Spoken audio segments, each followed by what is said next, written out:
Pessoal, então, boa noite aí para todos. Nós iremos começar aqui agora mais uma aula de Química Geral 1.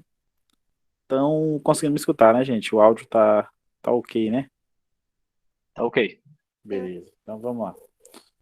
Hoje, como já havíamos comentado iniciado na aula anterior, vamos falar de efeito fotoelétrico, tá?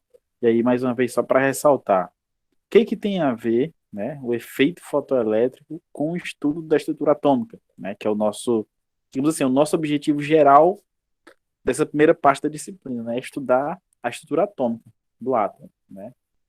E aí deve estar se perguntando o que tem a ver o efeito fotoelétrico. O efeito fotoelétrico ele tem a ver com o nosso estudo de estrutura atômica, porque ele foi um dos experimentos que foram utilizados na época, que foram estudados na época, na qual utilizou-se a teoria quântica para poder resolver a questão do efeito fotoelétrico, do fenômeno do efeito fotoelétrico, que ele era um efeito que já tinha resultados experimentais, mas ele não tinha uma explicação teórica convincente para esse experimento. E aí Einstein, que foi o cara que estudou com calma, com calma não, foi o cara que estudou e conseguiu desvendar toda a teoria por trás do efeito fotoelétrico. E a teoria que ele utilizou como base, né, para o estudo do efeito fotoelétrico, para a explicação do efeito fotoelétrico, foi a teoria quântica. E nós sabemos que a teoria quântica, a gente está estudando ela aqui porque ela é a teoria utilizada hoje para explicar toda a nossa questão de estrutura eletrônica, né? Que faz parte aí dos átomos. Então é a teoria que está por trás aí do nosso modelo atômico atual, digamos assim. Então é por isso que uma coisa leva a outra. Tipo, nós estamos interessados em estudar a teoria quântica, porque ela tem implicações diretas na explicação do átomo. E aí a teoria quântica foi usada em alguns experimentos, tá? Foi usada em algumas explicações de alguns fenômenos. E entre esses fenômenos, o efeito fotoelétrico. Então, por isso que a gente vai gastar um tempinho aqui falando de efeito fotoelétrico. Aí, lá na frente, a teoria quântica também vai ser usada em outros estudos, que é nos estudos de Bohr, no modelo atômico de Bohr. Ele vai usar a teoria quântica de Planck. E aí a gente vai parar e estudar também o modelo de Bohr. Tá? Então, o efeito fotoelétrico ele vai entrar nesse contexto aqui para a gente. Tá? Porque ele vai entrar justamente nesse contexto aí. Outra curiosidade do efeito fotoelétrico, que sempre que eu vejo esse conteúdo, eu me lembro. Eu não sei o ano, assim, se foi 2011, 2012. 2012 não foi, não, foi 2011, 2010. Teve uma época, uma prova de mestrado de Química lá na Universidade Federal do Ceará, se eu não estiver enganado. Que aí, para entrar no mestrado, você tinha que fazer um texto, uma redação sobre efeito fotoelétrico. Uma redação, era uma redação mesmo, sobre esse efeito. Sempre que eu estou estudando esse conteúdo, ou pelo menos eu estou ministrando alguma aula desse conteúdo, eu lembro desse fato. Então vamos lá, gente. O efeito fotoelétrico, como eu já tinha adiantado na aula passada, esse slide que eu já vou adiantar rápido para a gente não perder tempo. Como eu já tinha adiantado na aula passada, o conceito dele é o quê? O efeito fotoelétrico é a ejeção de elétrons de uma superfície quando essa superfície é exposta à radiação ultravioleta. Então, nada mais é do que isso. Ó. Tem um metal aqui, né? E aí eu aponto um laser vindo de uma fonte de radiação ultravioleta, ou seja, eu estou apontando uma luz para esse metal, e aí se a luz tiver uma energia suficiente, ela vai fazer com que os elétrons sejam arrancados da superfície do meu metal, sejam ejetados, que a gente chama, tá? Então isso aqui é o efeito fotoelétrico, ou seja, a luz ela tem capacidade de arrancar elétrons aqui do meu metal, tá, gente? Então esse é o nosso conceito, beleza? Dentro do efeito fotoelétrico, naquela época, antes dos estudos de Einstein, já tinha algumas observações experimentais na época, tá? Então esse efeito não foi o Einstein que descobriu, tá? Esse efeito ele já era conhecido na ciência, na literatura. O Einstein foi apenas o cara que deu as explicações corretas para isso, tá? Explicou de maneira, deu toda a explicação teórica, usou todo o formalismo da mecânica quântica para explicar, tá? Mas antes ele já era estudado e tinha algumas evidências experimentais. Que evidências eram essas, professor? Essas que vai estar mostrando na tela aí para vocês. Está aparecendo na tela. Primeira coisa, fala assim, ó. Nenhum elétron, tá? Primeira observação, nenhum elétron é ejetado, ou seja, nenhum elétron vai ser arrancado até que a radiação tenha uma frequência acima de um determinado valor, tá? Então isso aí, gente, Só um minuto aqui.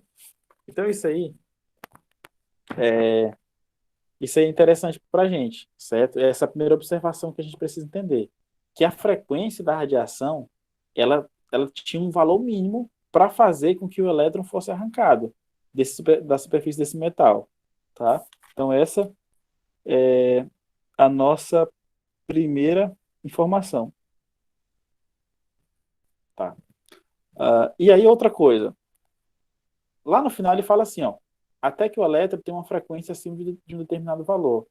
E esse valor, ele depende da natureza do metal, tá? Então pode ser que a radiação tenha uma frequência que funcione para um metal, consiga arrancar elétron de um metal, mas pode ser que ela não consiga arrancar de outro, tá? Então isso aí na época deixou os cientistas bastante perplexos, curiosos. Eles queriam uma explicação para isso, não tinha, tá? Por que essa radiação funciona para esse metal e não funciona para esse? Então já começava aí a história, tá? Outra coisa, a outra observação falava disso daqui, ó. Falava que os elétrons, tá? Os elétrons, eles são ejetados imediatamente, por menor que seja a intensidade da radiação. Então, por menor que seja a intensidade, o elétron, ele vai ser ejetado, tá? Então, aí é mais uma informação importante aí pra gente, certo? Outra coisa, a energia cinética dos elétrons ejetados, ela aumenta linearmente com a frequência da radiação incidente, tá? Então ele fala que os elétrons ejetados, a energia cinética, ela aumenta com a frequência da radiação incidente. Então o que isso significa, tá? Eu estou, por enquanto, só falando de observações experimentais, não estou nem entrando em explicações agora, porque quem vai trazer as explicações é o próprio Einstein. Então eu estou tentando nem explicar, estou trazendo só fatos, só observações históricas. Que observações históricas? Eu estou trazendo só observações experimentais, tá? Fatos que foram vistos mesmo, experimentalmente.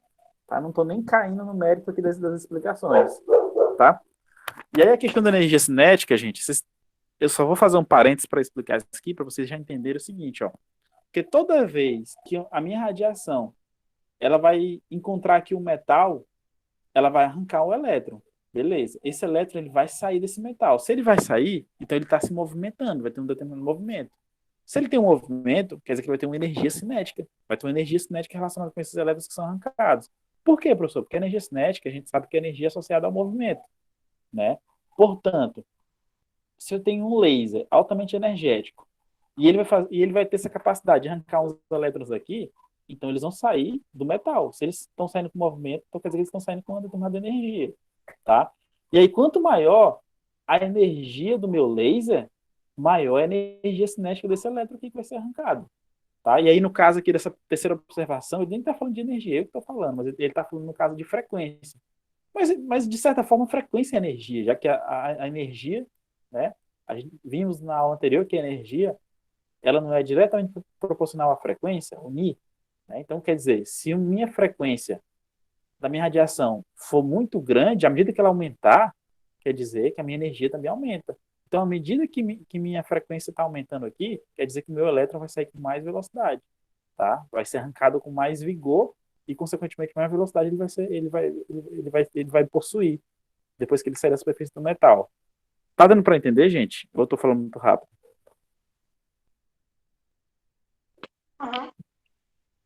Ficou claro.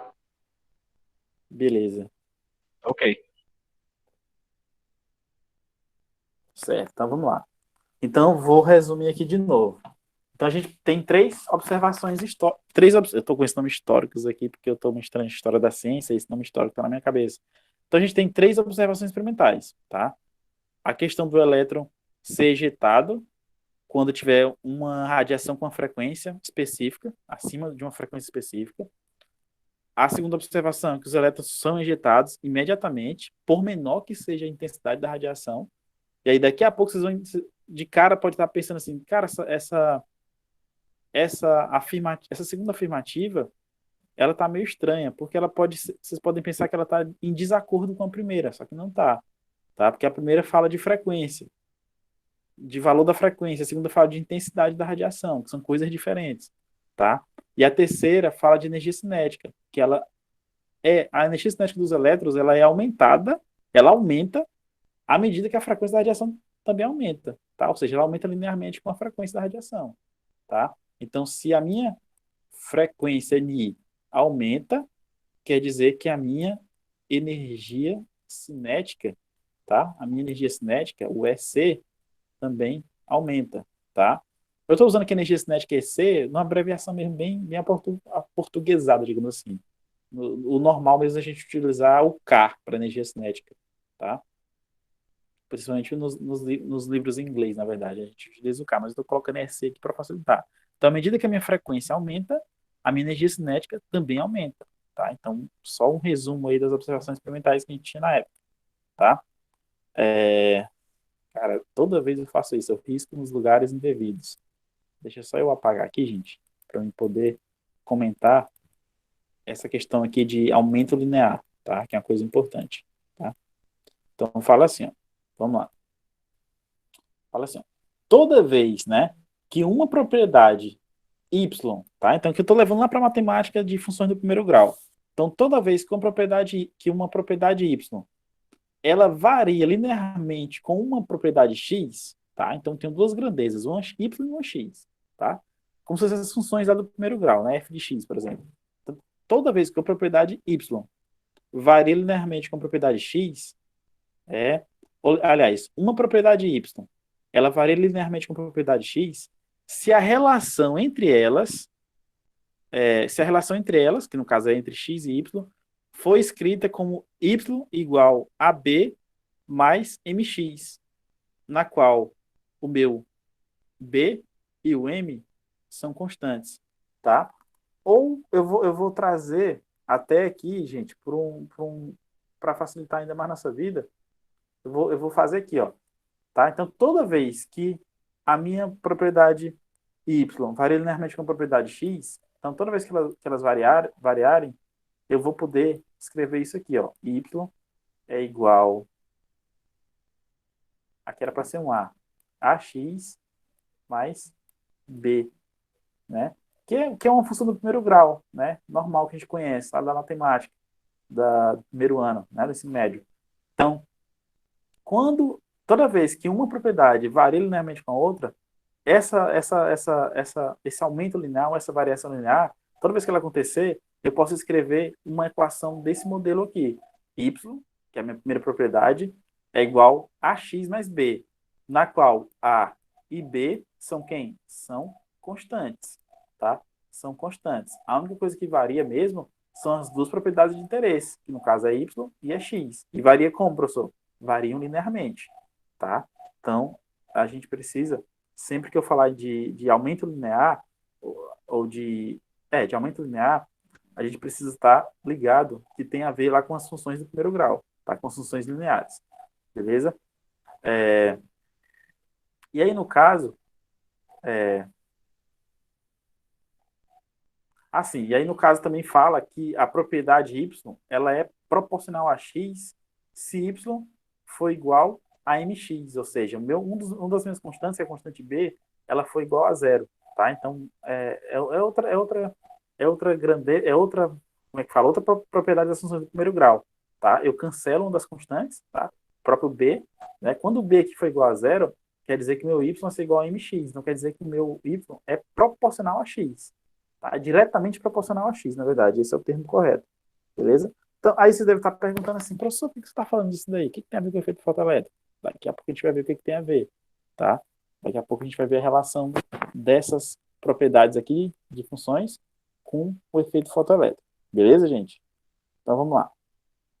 Então, esse primeiro slide aqui são observações experimentais. Agora, nós iremos para a parte importante. Que parte importante? Que são as explicações que o Einstein deu para o efeito fotoelétrico. Que agora, à luz da mecânica quântica, as explicações elas parecem fáceis e óbvias. No entanto, antes da mecânica quântica, não tinha explicação óbvia nem viável para isso, tá? Então foi o Einstein, ele foi o cara que o Einstein foi muito responsável pela mudança do pensamento científico, tá? Sobre o campo eletromagnético, digamos assim, tá? Depois que ele trouxe essas ideias aqui para o efeito fotoelétrico, o próprio campo do estudo eletromagnético ele passou por profundas mudanças. E Albert Einstein, tá? Ele foi o cara responsável por isso, beleza? Então vamos lá. Primeira coisa. O Einstein, ele, eu vou falar como postular, tá? Então ele postulou, né? Ele admitiu, ele falou que a radiação eletromagnética ela era feita de partículas, tá? E essas partículas, elas receberam o nome de fótons, tá? Então aí, gente, já começa a ter uma coisa muito esquisita, tá? Começou a ter uma coisa muito esquisita na época, porque eles já sabiam que a radiação eletromagnética era as ondas, né? Ela tem comportamento ondulatório. E aí o Einstein ele veio falar que as ondas têm comportamento de partículas. Então foi meio esquisito isso na época, tá? Só que funcionou para explicar o efeito fotoelétrico. Então essa hipótese aqui de Einstein estava correta. E aí essas partículas ele chamou de fótons, beleza? Outra coisa, ele falou, né, que cada fóton ele pode ser entendido como um pacote de energia. E aí eu vou perguntar para vocês, o que que isso significa? De onde foi que ele tirou isso? O que que vocês acham?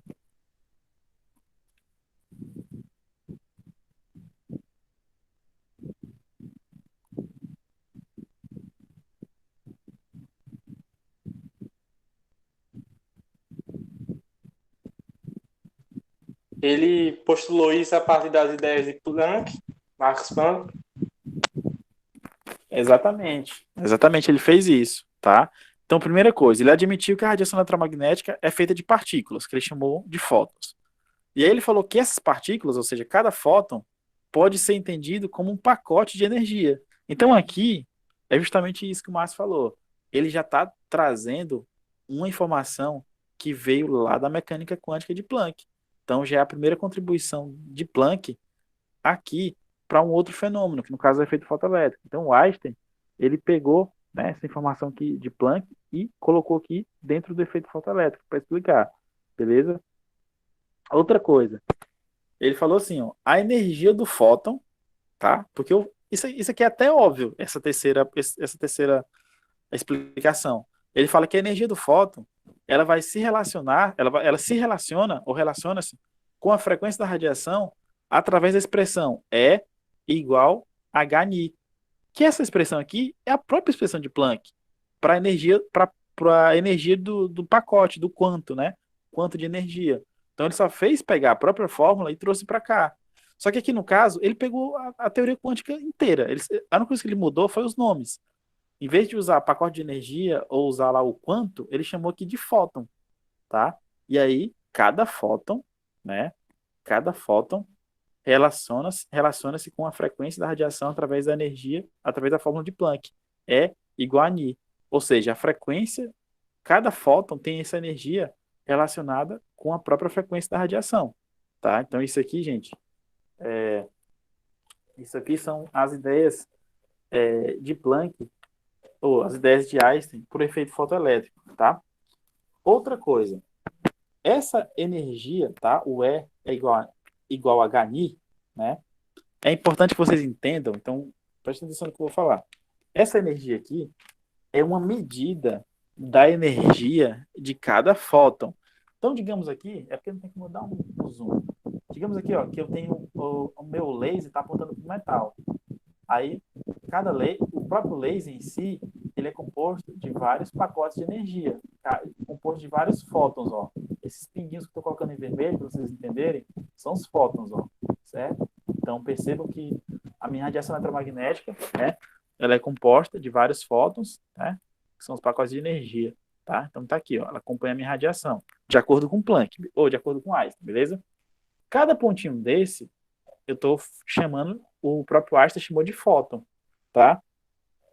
E aí essa energia é igual a Hν, ela é energia, tá? Ela é uma medida da energia de cada fóton. Então vocês precisam entender isso, que essa energiazinha aqui, gente, é a energia de cada fóton. Ou seja, cada pontinho desse aqui, ó, ele tem uma energia. E eu chamo essa energia, ou vou medir essa energia como? Igual a Hν. Ou seja, a energia é igual a uma constante H, que é a constante de Planck, vezes a frequência da minha radiação. Né? Como aqui é uma radiação eletromagnética, ela tem o quê? ela tem uma frequência, ela tem um comprimento de onda, ela tem tudo aquilo que a gente já estudou sobre radiação eletromagnética. Portanto, cada pontinho desse, cada fóton tem a sua energia particular. E essa energia é igual a Hν, tá, gente? Outra coisa que eu queria comentar com vocês é sobre intensidade da radiação, tá? No modelo de Einstein, a intensidade da radiação, ela era uma indicação do número de fótons presentes, tá? Então isso aqui é importante e confunde muitas pessoas. Elas pensam que a radiação mais intensa é aquela que vai ter a maior frequência, aquela que vai ter o menor comprimento de onda, aquela que vai ter a maior energia. Não. A radiação com maior intensidade, aqui no modelo de Einstein, é aquela radiação que tem o maior número de fótons, tá? Então é importante que a gente tenha em mente isso, beleza? Então a radiação com maior intensidade é a radiação que apresenta o maior número de fótons, tá? Então é importante que a gente entenda isso, certo? Agora, quando eu estiver falando de radiação mais energética, aí é aquela radiação, obviamente, que tem maior energia, tem a maior frequência. Então eu já estou falando de outra coisa, tá? Então não confunda a intensidade com o fator energético, tá, gente? É importante isso. Deu para entender, pessoal? Sim.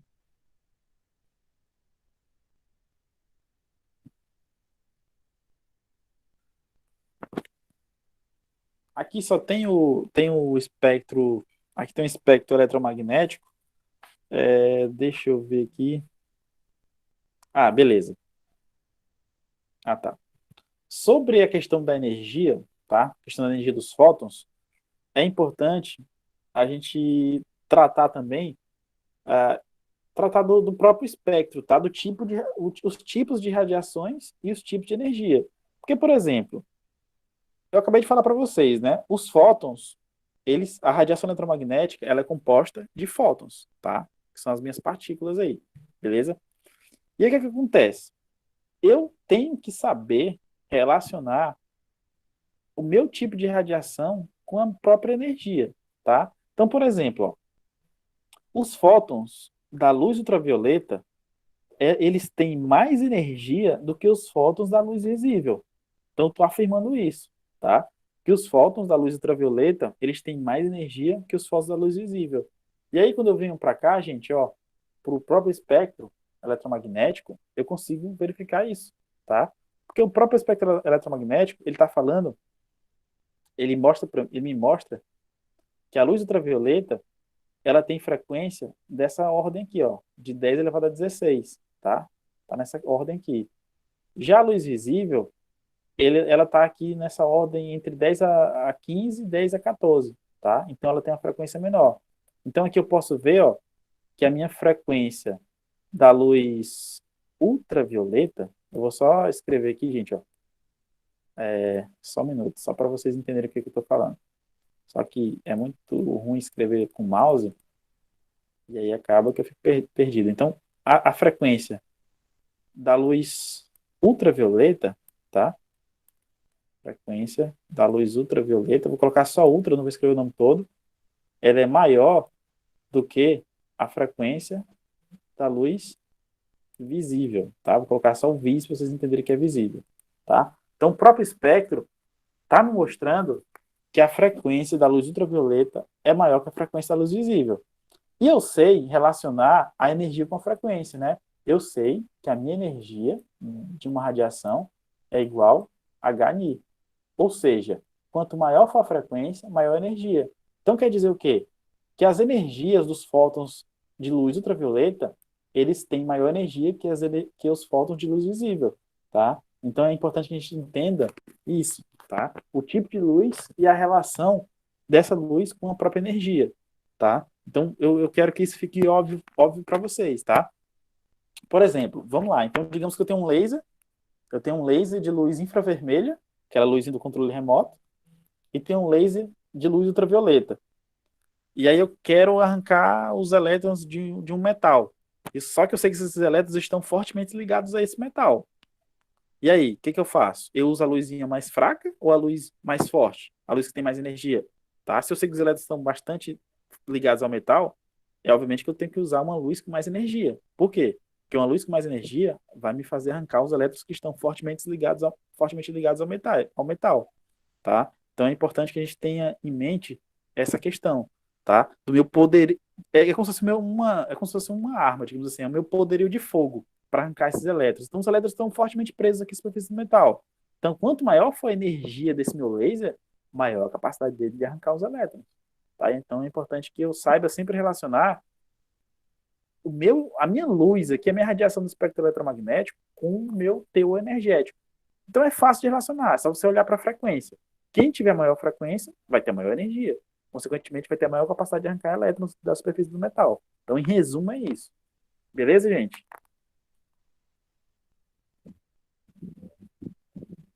Beleza. Todo mundo conseguiu entender? Fala aí, Angélica, se for com alguma dúvida. Ismael, Márcio, tranquilo? Tranquilo. De boa, professor. Tá.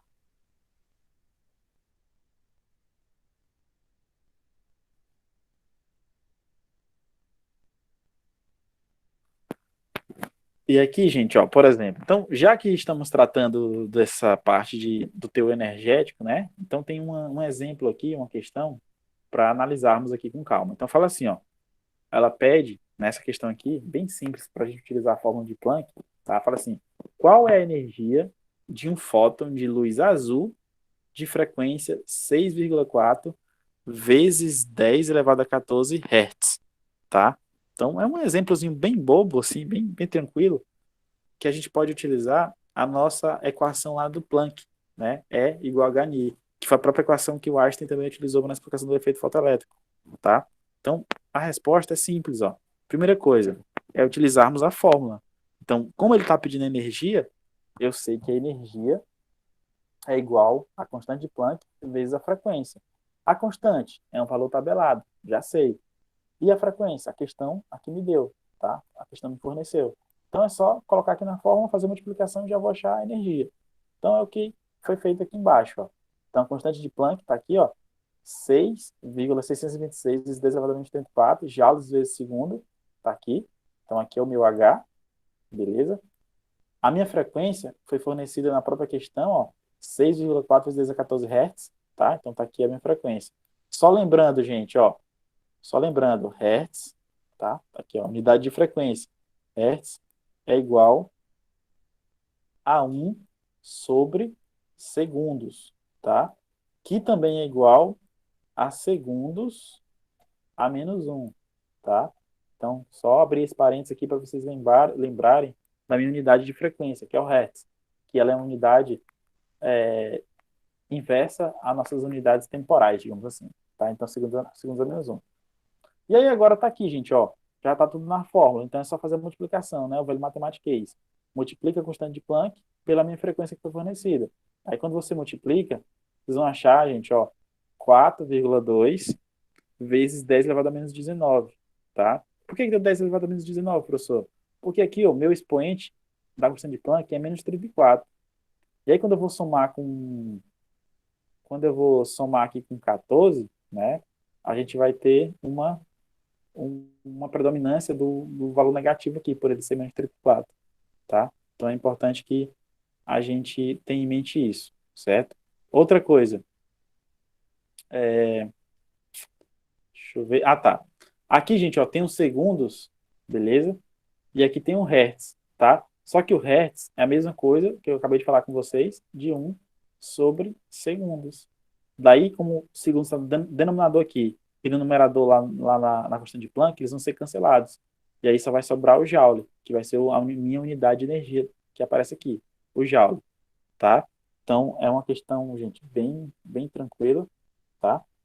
Para vocês depois podem estar refazendo os cálculos aí, analisando com calma, tá? É uma questão bem sossegada de se fazer, tá? Calcular a energia de um fóton, certo? Agora, nós vamos dar continuidade aqui ao próprio efeito fotoelétrico, só que agora a gente vai trazer as questões das informações quantitativas, porque até agora eu trouxe as explicações de Einstein, só que são explicações qualitativas, tá? Falando lá da frequência da radiação, falando que a radiação vai ser um fóton, que a radiação eletromagnética é feita de partículas, que cada fóton tem energia igual a Hni. Então, isso tudo que eu estou trazendo, que eu trouxe lá anteriormente, são explicações de Einstein do ponto de vista qualitativo, tá? Só que o trabalho de Einstein ele foi muito mais além, tá? Ele também trouxe explicações quantitativas, tá? E é isso que a gente vai ver agora. Só um minuto, gente.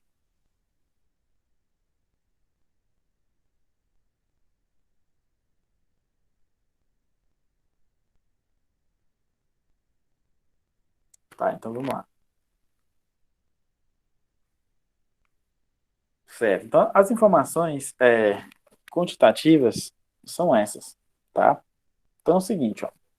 Na verdade, eu já até tinha adiantado, de certa forma, essas, essas informações. Então é o seguinte, ó. Quando o meu fóton, certo? Esse meu fóton, ele atinge a superfície do metal, esse fóton, como eu falei para vocês, ele já vem trazendo uma energia, né? Então esses fótons, eles vêm trazendo uma energia. Então a primeira coisa que Einstein fez foi fazer um balanço energético, tá? Ele fez um balanço energético do que acontecia na minha no meu efeito fotoelétrico, tá? Então deixa só eu desenhar isso aqui, gente, para ver se facilita o nosso entendimento, tá? Então aqui eu tenho o meu metal, vou chamar de metal M, tá? E aí nesse metal aqui na superfície tem vários elétrons, tranquilo. E aí aqui eu tenho o meu laser, né? Tem o meu laser que está sendo apontado para o meu metal, tá? Então aqui eu tenho quem? A minha radiação eletromagnética, que é o meu laser, tá? Ele sai lá de uma fonte, né? Sai de uma fonte, um laser, sei lá, um laser, tá? Então, tá aqui. Na hora que esse laser ele atinge a minha superfície do metal, ele vai fazer com que eu tenha a ejeção dos elétrons, tá?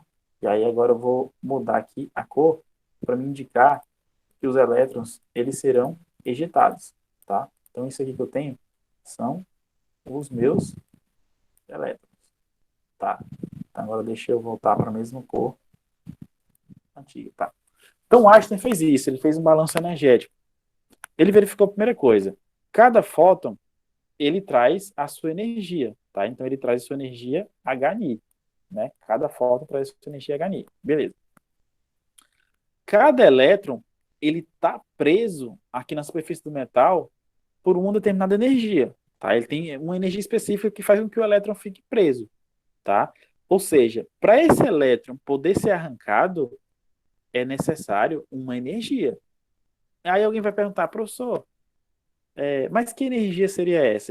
Então, a energia é a própria energia necessária para arrancar o elétron, que a gente chama, aqui no efeito fotoelétrico, essa energia de φ, que é esse símbolozinho aqui, ó, é o φ, tá? Então, esse φ é quem?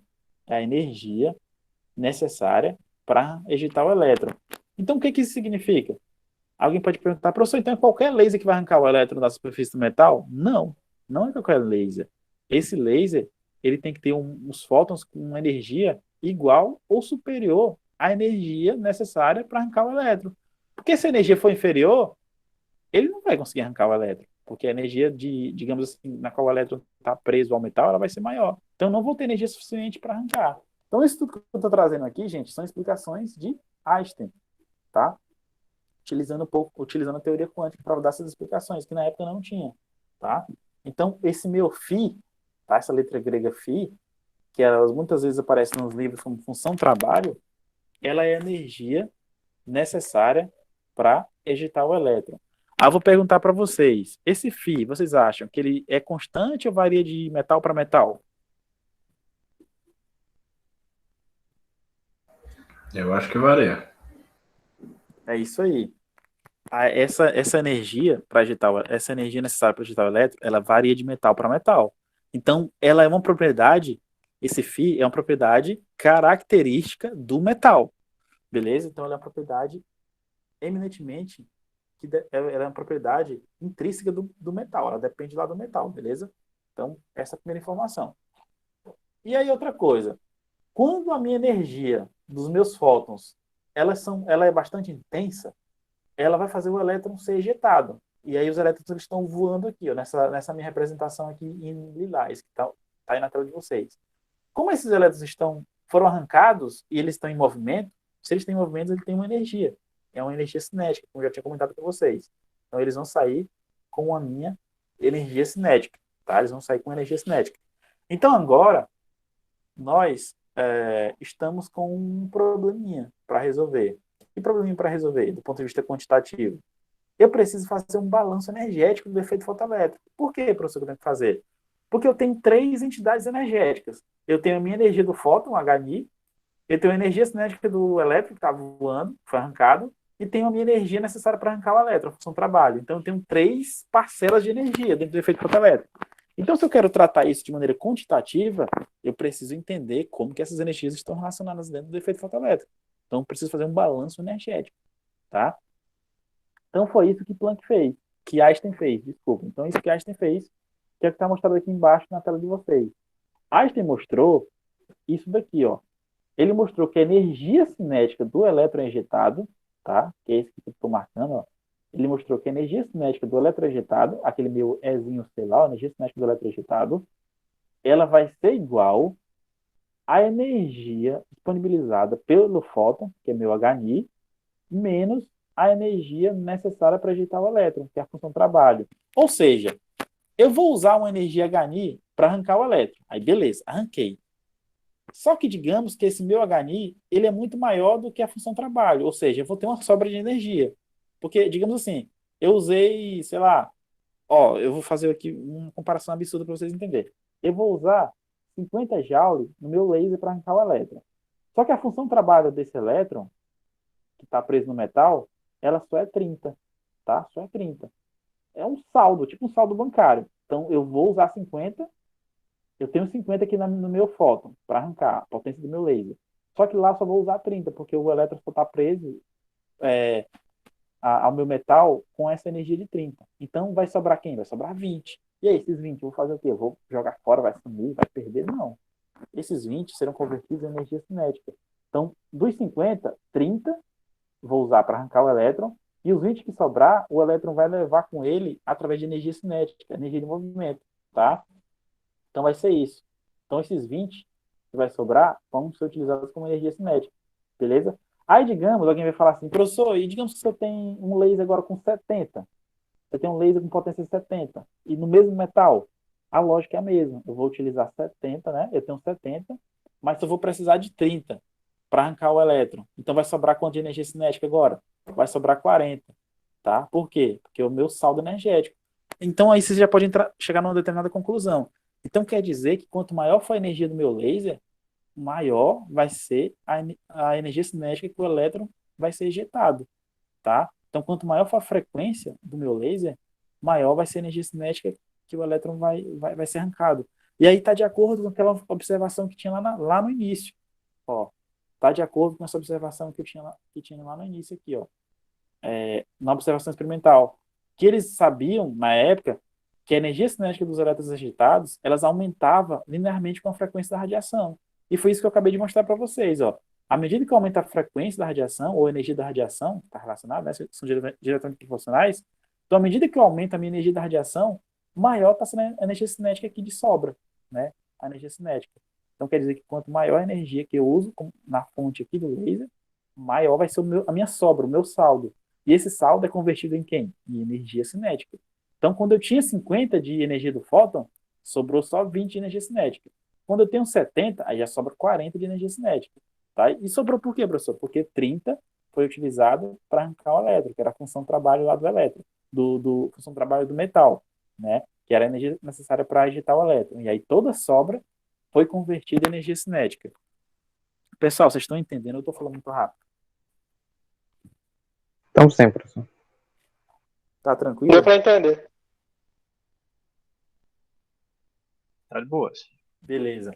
Então, gente, ó, aqui nessa parte superior é mostrada essa mesma explicação que eu mostrei para vocês através de gráfico, tá? Então, nessa figura cinza, nessa figura lilás, ó, ele mostra a energia trazida pelo fóton, HNI, e essa energia, ela tem duas parcelas.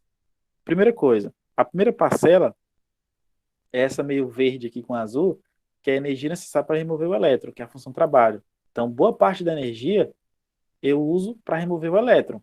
E aí o restante, ela é usada como energia cinética do elétron injetado, tá?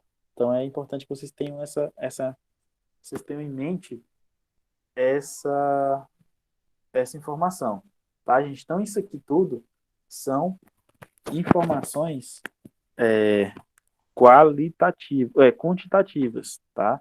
São informações quantitativas. Agora eu vou perguntar para vocês, gente, ó. Se a minha energia, ó, isso aqui é fácil. Se a minha energia, né, a minha energia, né, que ela é igual a Hν, né, minha energia do fóton é igual a Hν. Se essa energia ela for menor do que a função trabalho, o que que acontece? O que que vocês acham que acontece se essa minha energia for menor? O elétron não vai ser arrancado do metal. O elétron não vai ser arrancado do metal. Aí eu vou perguntar para vocês.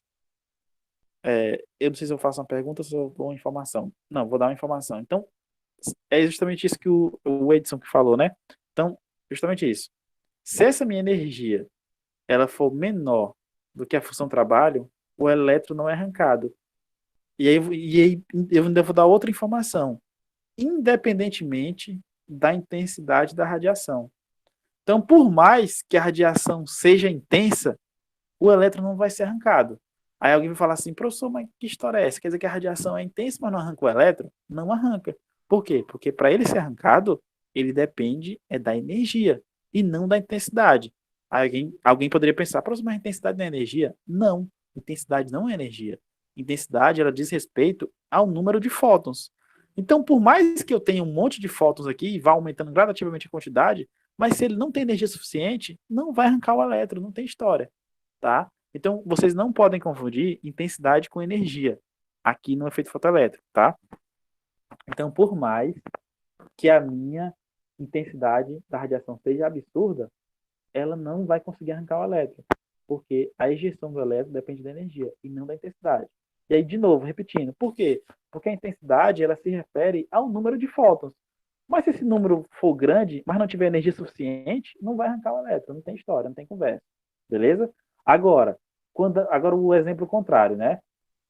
Quando a minha energia lá do fóton ela for maior do que a função trabalho, aí a história muda. Aí eu vou ter ejeção de elétrons, beleza? Eu vou ter a ejeção dos elétrons, tá, gente? Então esse é um resumo geral do nosso efeito fotoelétrico do ponto de vista das explicações quantitativas de Einstein, utilizando as ideias lá da quântica de Planck.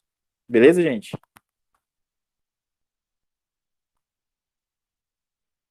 Beleza.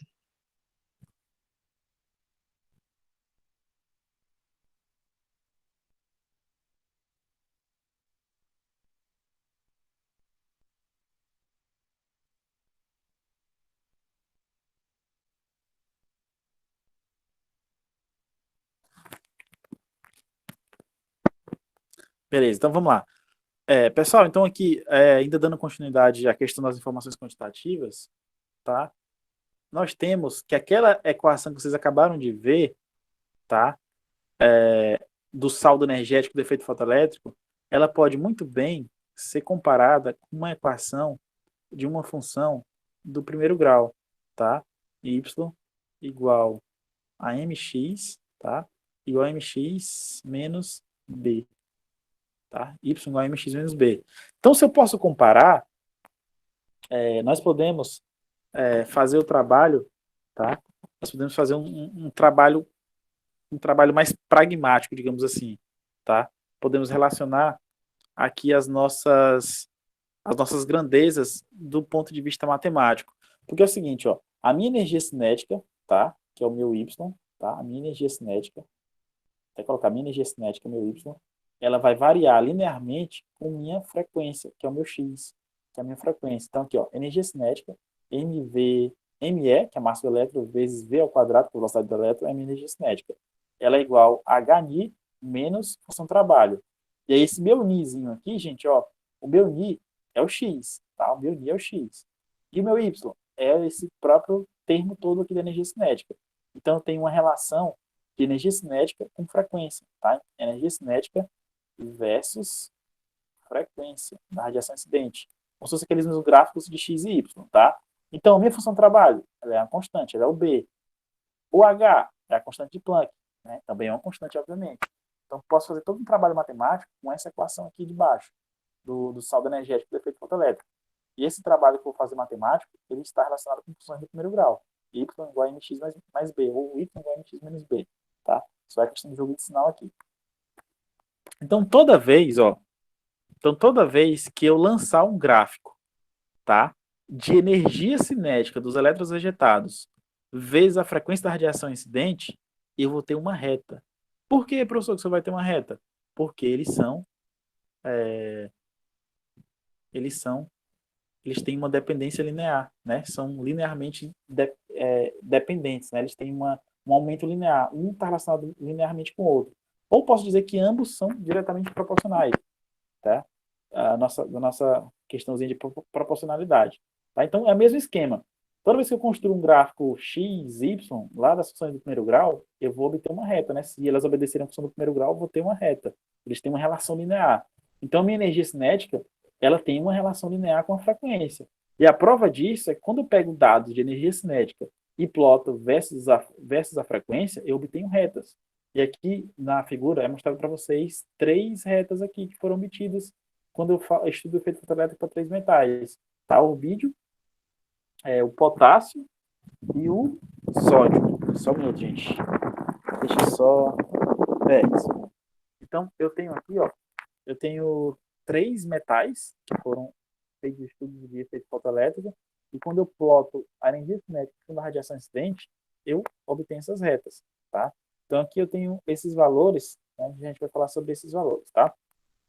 Então, primeira coisa, a inclinação da reta, tá? A inclinação da reta é o meu coeficiente angular, tá? Ele vai me fornecer o valor da constante de Planck, tá? Então, a gente consegue obter o valor da constante de Planck usando um experimento de efeito fotoelétrico. A gente consegue obter o valor numérico, tá? Outra coisa, toda vez que a minha reta, ela toca o eixo X, né? Ela toca o eixo X, né? Então aqui é o eixo Y, e aqui é o eixo X, né? O eixo horizontal é o eixo X, então gráfico XY. Então toda vez que a minha reta, ela toca o eixo X, ela intercepta o eixo X, eu tenho um valor da minha função trabalho sobre a constante de Planck, tá?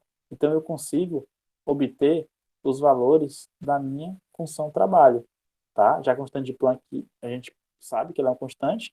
Então, esse valor da função trabalho é o próprio valor característico do metal, ou seja, é a energia necessária para mim poder arrancar um elétron lá do meu metal. Então, posso, inclusive, colocar os metais em ordem crescente de energia necessária para arrancar o elétron, né? Então, posso verificar em qual metal eu vou gastar mais energia para arrancar o elétron, né? Se é no rubídio, se é no sódio, se é no potássio.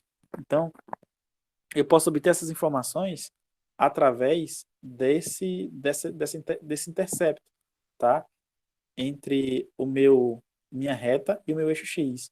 E lá embaixo, se eu fizer também uma extrapolação, tá? Uma extrapolação matemática, eu posso, inclusive, obter o próprio valor negativo da função trabalho, de maneira mais fácil ainda, quando ela tocar o eixo Y, na parte lá de baixo, tá? Na região negativa do eixo Y. Quando ela tocar, a gente pode fazer essa extrapolação, tá? Então, gente, eu vou tentar depois, ou eu vou passar um trabalho para vocês, ou eu vou tentar trazer aqui na aula essas demonstrações, né? Trazer um conjunto de... Eu vou trazer e mostrar para vocês. Vou trazer um conjunto de dados, tá? De energia cinética e de frequência, e a gente vai tentar montar esse gráfico e obter esses parâmetros aqui, tá? Utilizando essas equações, tá? Eu acho que vai ser interessante para a gente. Então, a gente vai tentar obter esses parâmetros aqui que eu estou mostrando para vocês através de um conjunto de dados. Então, a gente vai tentar obter a inclinação da reta, constante de Planck, tentar obter a função trabalho, tá? E tentar obter mais algum outro parâmetro aqui dentro do efeito fotoelétrico, utilizando toda essa questão quantitativa, tá? Que são as ideias aqui provenientes de Einstein, tá? Então, vou tentar trazer isso na nossa próxima aula, beleza? E dando continuidade, tá? As próprias explicações quantitativas, nós podemos, por exemplo, interpretar. Então, na verdade, isso aqui vai ser um resumo de tudo que eu já falei hoje. Podemos interpretar aqueles resultados experimentais lá do segundo slide que eu mostrei para vocês, do efeito fotoelétrico, à luz da teoria de Einstein, que no caso ele utilizou como base a própria teoria quântica, né? Então ele fala isso, ó. Primeira coisa. Então isso aqui já é um resumo da aula de hoje. Nada vai ser novo, só um resumo de tudo que eu já falei hoje, né? Então ele vai dizer assim, ó. Aqui é onde ele vai tentar interpretar os resultados experimentais com base na própria teoria dele, tá? Dele que eu falo o Einstein. Então ele fala assim, ó, um elétron, ele só pode ser expelido do metal, ou seja, ele só pode ser arrancado, se ele receber uma quantidade mínima de energia. Que quantidade mínima de energia é essa? É a energia necessária para arrancar o elétron, a função trabalho, o φ, tá? E aí, como que ele vai ser expelido? Através da colisão do fóton com esse elétron. Então, esse elétron que ele está falando aqui, ele só vai ser arrancado quando houver a colisão com o fóton, tá? E além de haver a colisão, esse fóton precisa vir trazendo com ele uma energia maior ou igual à energia necessária para arrancar o elétron. Então, isso aqui é tranquilo. Então, isso aqui a gente já viu, tá? Assim, a frequência da radiação, ela deve ter um valor mínimo. Por quê? Porque a frequência está relacionada com energia. Então, se eu falo de energia, estou falando de frequência.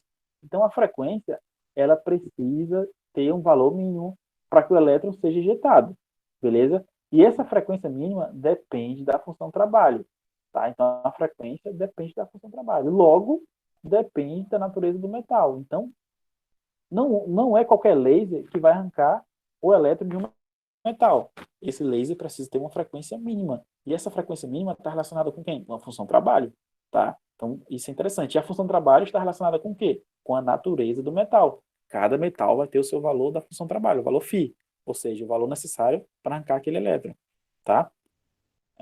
Vamos lá. Então, vamos lá. Fala assim, ó, se o fóton ele tem energia suficiente, então cada colisão observa-se a ejeção imediata de um elétron, independentemente da intensidade da radiação. Se o fóton tem energia, já era, ele consegue arrancar o elétron, beleza? Outra coisa, a energia cinética do elétron ejetado do metal, ela aumenta linearmente com a frequência da radiação incidente, de acordo com essa equação. Então está mostrando o quê? Que a minha energia cinética, meu EC, ele varia linearmente com a frequência da radiação, tá? Então, ao variar, ele aumenta linearmente. Então, quanto maior for a frequência da radiação, maior é a energia cinética do elétron ejetado. Isso a gente já viu aqui na aula de hoje, tá? Pessoal, deixa eu perguntar para vocês. Tá tranquilo, pessoal, esses 3 pontos aí? Tá entendido? Sim, sim. Pra mim, sim. Para os outros, comentem aí. Ficou. Tá sim, professor. Para mim também.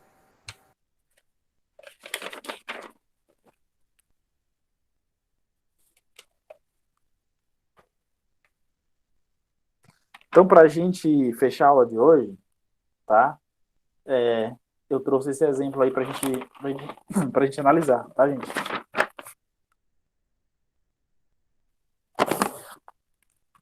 Então, eu trouxe esse exemplo para analisarmos aqui, ó. Fala assim, ó. É só uma espécie de revisão de tudo que a gente viu hoje, ó. Tá? Então, ele fala: uma superfície limpa de metal é irradiada com luz com 3 comprimentos de onda diferentes. E aí, comprimento de onda vocês já sabem, né? É o lambda. Então, eu tenho a superfície limpa de um metal e ele é irradiado com 3 comprimentos de ondas diferentes. O lambda 1, o lambda 2 e o lambda 3. Beleza. E ele fala assim, ó. As energias cinéticas dos elétrons ejetados é a seguinte. Então, a energia cinética que eu ejetei com lambda 1, ela teve esse valor. 2,9 vezes 10 elevado a 20 joules. Menos 20 joules.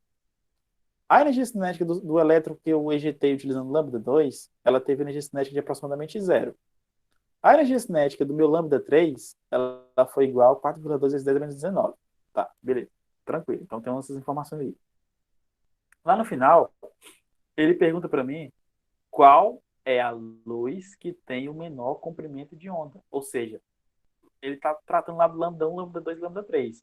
Ele quer saber quem que é o menor lambda e qual que tem o maior comprimento de onda. Ou seja, ele quer o menor lambda e o maior lambda. E aí, gente, o que vocês acham? Para a gente encerrar o de hoje.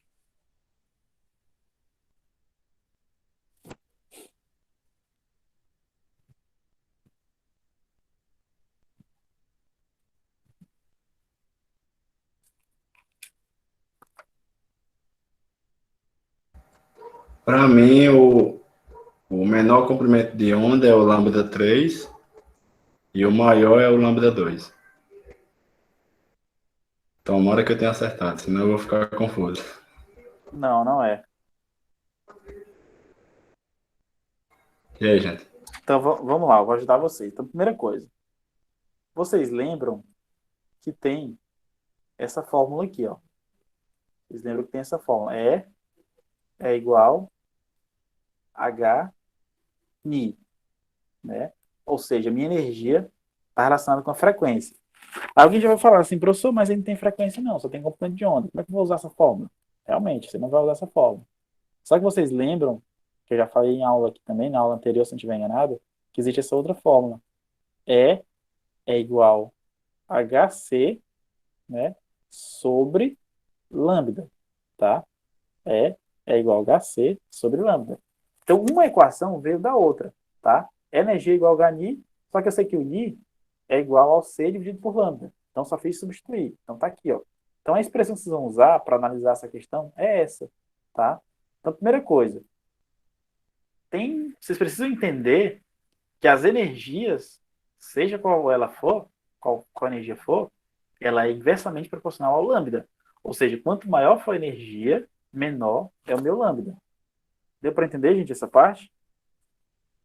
Eu fui nessa lógica, né? Eu não sei porque eu errei, não. Mas continua aí pra mim Então, beleza, ó.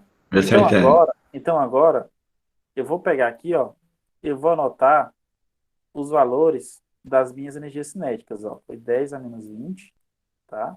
Eu não vou nem olhar para o número da frente, vou olhar para as potências, tá? Que é o que vai determinar aqui a ordem de grandeza das minhas energias cinéticas. Então, a energia cinética das minhas radiações tá aqui, ó, tá? Então, aqui, gente, ó, são as minhas energias cinéticas, tá? São as minhas energias cinéticas.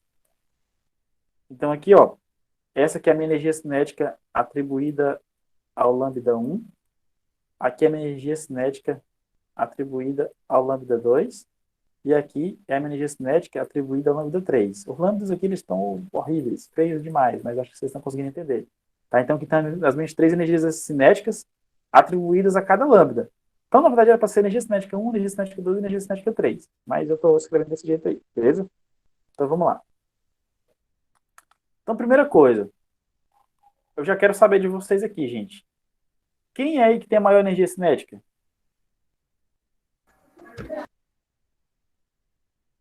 Já começa aí a primeira pergunta.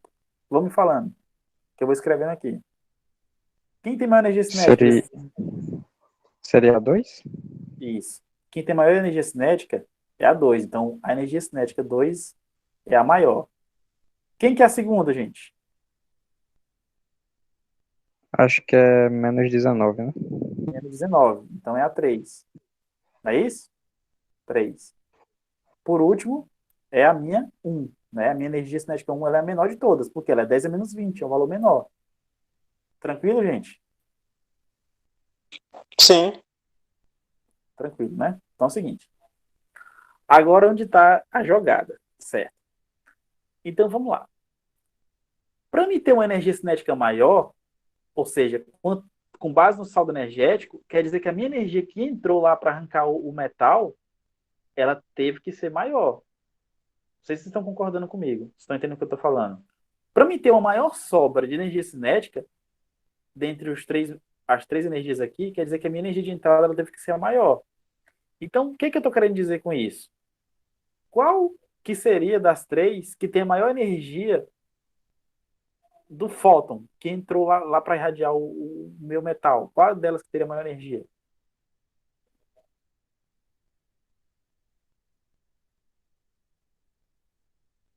Hum?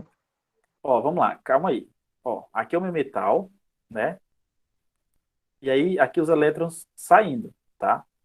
E aí, esses elétrons que estão saindo, eles têm uma energia cinética, tá? E essa energia cinética, ela tem os valores lá. Ela tem energia cinética 1, A2 e A3, tá? Que é o que eu acabei de... Vocês acabaram de me falar quais que eram as maiores. Agora eu já estou perguntando qual a relação dessas energias com a energia lá do fóton incidente, que é aquela minha energiazinha Hni do fóton. Aí eu tô perguntando, com base na energia cinética, eu consigo saber quais que tinham a maior energia HNI aqui. Por quê? Porque quanto maior for a minha energia cinética, quer dizer que maior vai ser a minha energia do lado do fóton de entrada, para poder ter a maior sobra de energia aqui da energia cinética. Estão conseguindo entender, gente, essa relação? Sim, sim. Então, Sim, a gente só se atrapalha um pouco, né? Mas eu tô entendendo a lógica então, agora. aí eu vou perguntar para vocês. Então, qual a energia lá do meu fóton de entrada? Qual que teria maior energia no caso? A Você 2. pode... A 2, né? Já que foi a que mais sobrou de energia cinética, então quer dizer que ela é quem mais tinha energia lá na entrada, tá? A pegadinha que eu caí foi aproximadamente zero aí. Ah, entendi, entendi. Então, Mas, gente, ó, a lógica disso aqui tudo, a lógica disso aqui tudo, gente, é a questão do saldo energético, tá? É a questão do saldo energético. Só que aqui ainda está longe da resposta. Está longe mais ou menos. Então, vamos lá. Então, para o meu fóton incidente, eu tenho a mesma ordem, tá? O meu fóton incidente, meu é 2, né?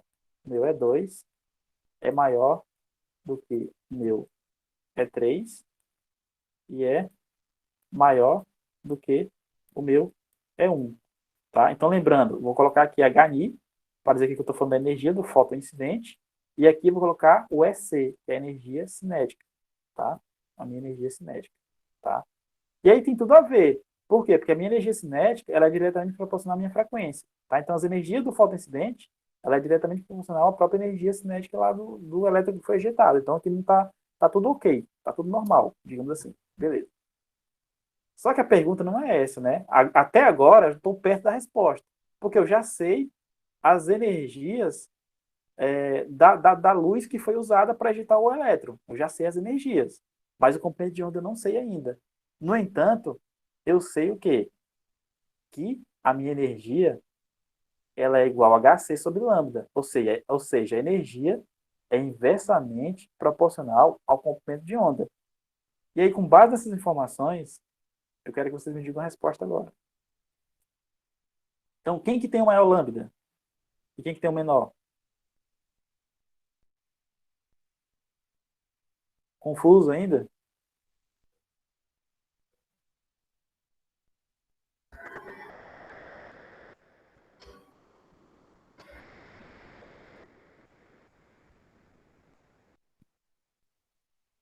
Quem Pensem aí um tem o menor pouco. lambda aí vai ser, no caso, a 2 o menor é o 2, é. E o maior é e o o 1. inverso.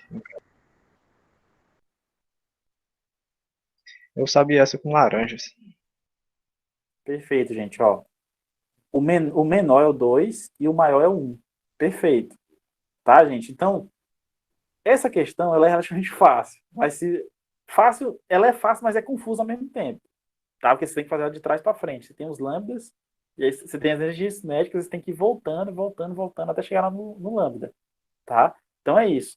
Como o meu tá? A minha energia HNI, o E2 é o maior, consequentemente o meu lambda é o menor. Por quê? Porque eles são inversamente proporcionais. Então, quanto maior a energia, menor é o lambda. Então, meu menor lambda é o lambda 2. E aí, a relação inversa, e aí para o outro é o contrário. Quem que vai ser o maior lambda? O maior lambda, o maior comprimento de onda, vai ser aquele que vai ter a menor energia. Quem tem a menor energia? É o E1. Portanto, o lambda maior vai ser o E1. Já que aquele que tem a menor energia, ele vai ter o maior lambda. Então, se um é menor, o outro é maior. Se o outro é maior, o outro é menor. Entendeu? Relação sempre inversa. Beleza, gente? Beleza. Beleza, professor. Ela Beleza. só confundiu, mas Beleza. eu entendi. E aí, cadê o Márcio? Ainda tá aqui? E aí, Márcio, conseguiu entender também? Deu para entender. Beleza. Então, gente, até a próxima aula, tá? Vou estar tentando postar essa gravação aqui o mais rápido possível, para não atrasar muito. E é isso aí, gente. Até a próxima. Valeu, gente. Boa noite. E é isso. Valeu, gente. Boa noite. Boa Boa noite. noite, André. Boa noite.